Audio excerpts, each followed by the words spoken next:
Now, here's a story. I need to spend a little time on this. I don't mean a long bit of time, but some developmental time. This is a post at Town Hall, and it's by John Hawkins. Does the name John Hawkins ring a bell to anybody in there? Do you know John? You know who John Hawkins? Who's John Hawkins? Just between you and me. If you're wrong, no big deal. Who do you think John Hawkins?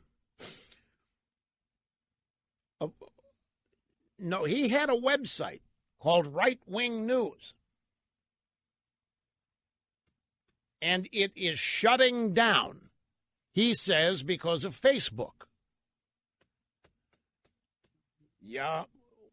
Well, the headline of the story, but this is a story on Town Hall that he wrote. How conservatives are being destroyed by Facebook, Twitter, and Google without even realizing it. Now, we've discussed that. I mean, especially recently, last week with O'Keefe, Project Veritas, the secret videos exposing what's going on at Twitter with the silent banning, shadow banning, and the bias that is literally ending in conservatives being shut out of the platform, even though they don't know it when it's happening. But there's some interesting things. He claims that at one point, his website had 133 million visitors because of Facebook. But because Facebook has basically eliminated his site and others in their new withdrawal, that he's having to shut it down. And I don't know, if you have 133 million people, why would Facebook eliminating you mean the end of your website? That's not his primary point. It's just a question I had reading this. But the real point here is how social media is destroying any chance conservatism has in social media while conservatives are not aware of it. So we'll deal with that upcoming. First, an obscene profit timeout. We'll get back to the phones. Don't go away. All right, let me read you a little portion here, because what Hawkins is doing here is warning everybody about social media run by corrupt and dishonest liberals, which is starting to dawn on some people. To many of us, it's been well known for a long time. And I'm shocked that this is a surprise to people, but that's okay. I mean, his pull quote here: we've lost the schools, we've lost Hollywood, we've lost the mainstream media. What happens when you can't get out conservative opinion via social media because they block, shadow ban, and demonetize everybody who gets any traction? What happens if they put rules in place that essentially make expressing conservative opinion something gets you kicked off their service? Twitter is and has been doing that. The recent revelations from James O'Keefe and Project Veritas prove it with hidden videos of Twitter engineers explaining how they do it. If you're pro-gun, sorry, not allowed. You don't like gay marriage? Get out of here. Criticizing Black Lives Matter? Out of bounds, not permitted. He talks about his website, Right Wing News, shutting down operations because it's lost Facebook. This is where I have some problems understanding something, but it's not my main point here. Remember the mainstream media liberals going out of their minds because the Russians reached almost 150 million people with their $100,000 Facebook ad buy? In July of 2015, in just a week, the Right Wing News Facebook page reached 133 million people. Because conservatives were sharing content they were interested in, Right Wing News was driving the same amount of web traffic as some of the biggest newspapers in America. Obama's Facebook page was 36 times bigger than our page, yet we had 7 times as many people talking about our content.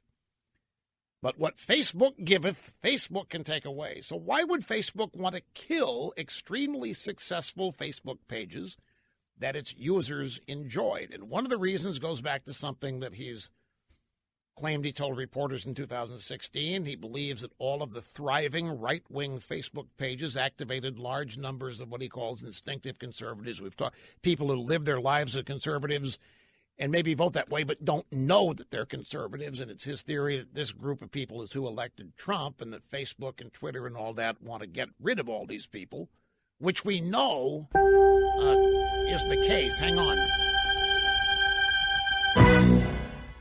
Okay, here's what I think is going on here. At first, I didn't understand this because I didn't understand how this worked. Because you see, I've never used social media. I built my own platform. It's called RushLimbaugh.com. And we have a Facebook page, but it is incidental to what we do. We post things to Facebook last, not only. Our website is it. But I think what Mr. Hawkins here is talking about, and others, is they ran their operation on their Facebook page. Yeah, there was a right-wing news website, but the platform for it was on Facebook. That's where everybody accessed it, and that's where it was monetized with ads on Facebook, and that's how they made money. So if Facebook comes along now and is reducing pages, so what Facebook is doing, Zuckerberg is saying he's doing this to, he's doing this to help people spend less time on Facebook. That's not what they want. They want the exact opposite. So what Zuckerberg has just announced, Facebook is no longer going to post content from the people who originated, meaning the New York Times, the Washington Post, or take any other place that originates and writes content. Instead, Facebook users are going to rely on their news feed, which is populated by other users. And that's serving to demonetize websites who are now being kicked off. And when I was explaining this to somebody, I said, what I don't understand here is if you've got 133 million people on your Facebook page, knowing that there's something, that your website's there, why, if Facebook bans you, why don't these people just find your website if they like it?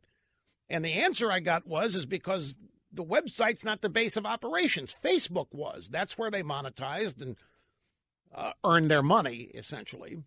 And so if their platform is Facebook and not their own website, then if Facebook cancels them, then they're out of luck.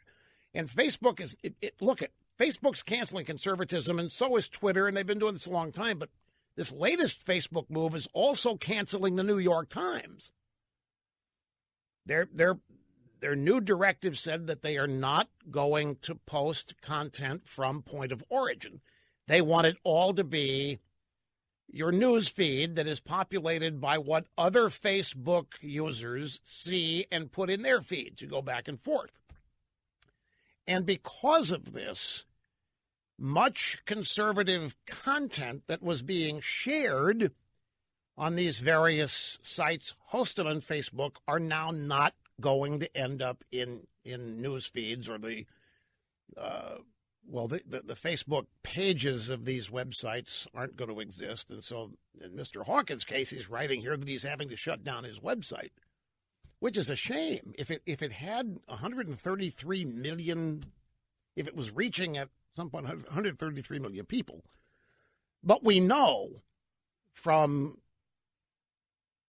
O'Keefe and his work with the undercover videotaping of Twitter engineers, they are admitting that they're writing algorithms and using human beings to look for and eliminate or shadow ban conservative comment. The left, and by the way, there's no counterpart for this on the right. The right doesn't ban anything on the left and doesn't want to. We on the right use what's on the left, and we almost to the point of exposing it as we make our points about it.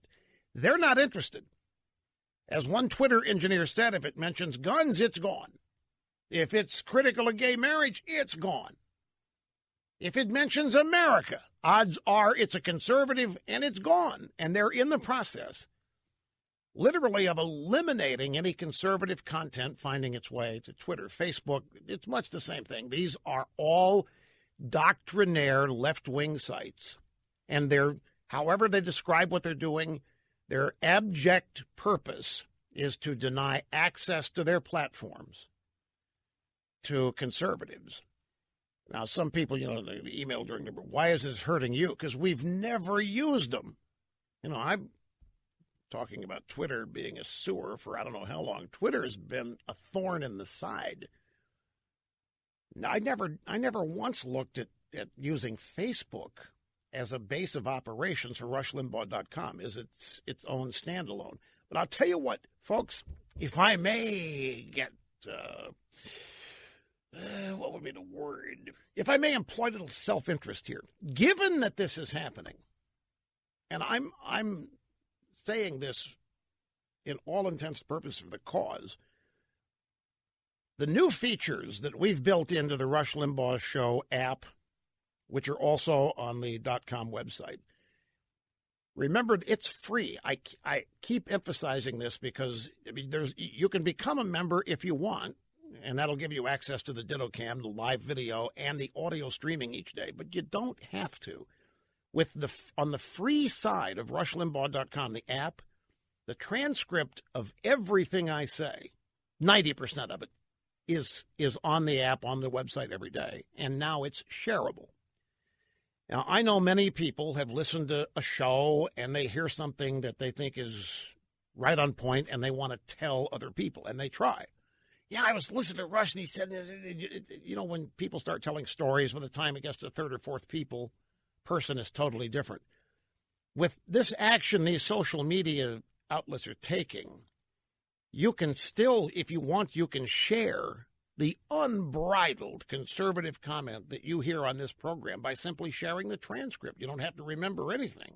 I mean, it'd be helpful if you did, just for yourself, but you can now share. If you hear what you think is a really on-point monologue and you think people love it, you can share it with anybody you want via email. You don't have to share it to Twitter. You can. They might end up banning it, who knows.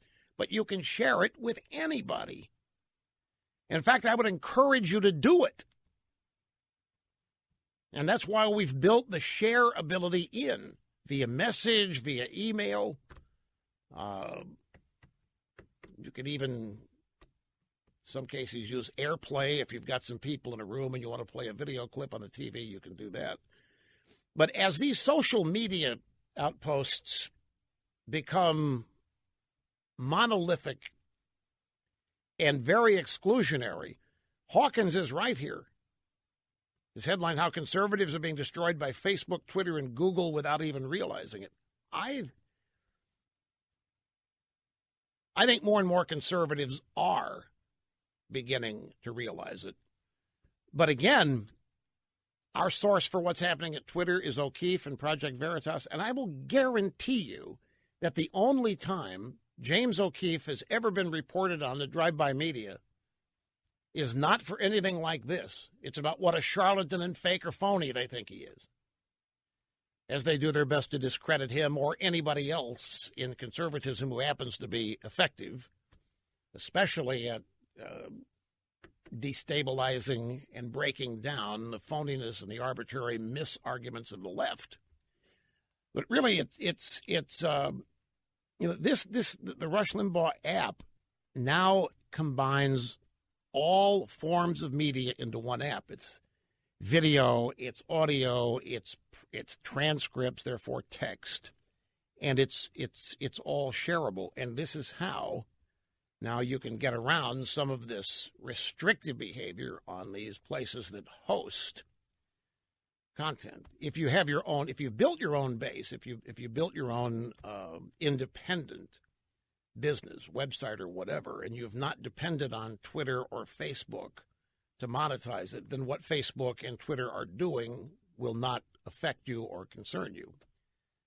But it is a problem for people who, hey, here's Facebook, and they made their service available, and I've learned how to use it to get the word out and monetize and make money. Now they're taking it all away, strictly on the basis of bias and prejudice, anti-conservatism. They are threatened by it. They wouldn't say threatened. They would say it's silly, it's destructive, it's mean-spirited, it's extremist, it's bigot, all the usual isms that they associate. But what really it is, they're afraid of it. They all have these cocoons they live in their alternative universe where they feel safe and protected from any opposing view. All the snowflakes gather and they're all protected. And if anything gets into that, permeates the boundary, then Katie barred the door. And that's what we're looking at now. They've got to stop it because They're not interested in debate. They're not interested in discussion or any of that. These people are pure. They would never think of themselves this way, but these are pure Stalinists. You know, while they're running to call Trump a Stalinist, they don't even know what it really is. These are people who think socialism is great because they think socialism is social justice, being nice to people, being fair, they have no idea what it even is. They don't realize it's one step away from murderous communism. Anyway, I got to take a break. We'll be back. We will continue in mere moments. Don't go away. Okay, so here's perhaps maybe the money paragraph of John Hawkins' piece here. And again, this is at Town Hall. It says, we're now in a very oversaturated, corporation-dominated media environment. And if you don't already have a legacy website that captured traffic years ago and held on to it, meaning if you don't have a website with an audience that you can promise advertisers will see it, if you don't have millions of dollars to spend, your chances of getting a political website off the ground today are infinitesimal. That gets to the heart of the biggest problem conservatives don't realize they have. Social media is the new public square. It's the place you go when you want to reach out and find an audience, except Facebook has announced it's killing pages and will take conservative voices with them. And his point is that Facebook and Google and all these others have become so dominant that if you, as a young entrepreneur, just want to start a website, you've got $1,000 seed money that nobody will ever find you because the big guys, if somebody does hear about you, they'll find a way to bury you. How did it ever end up this way? How did it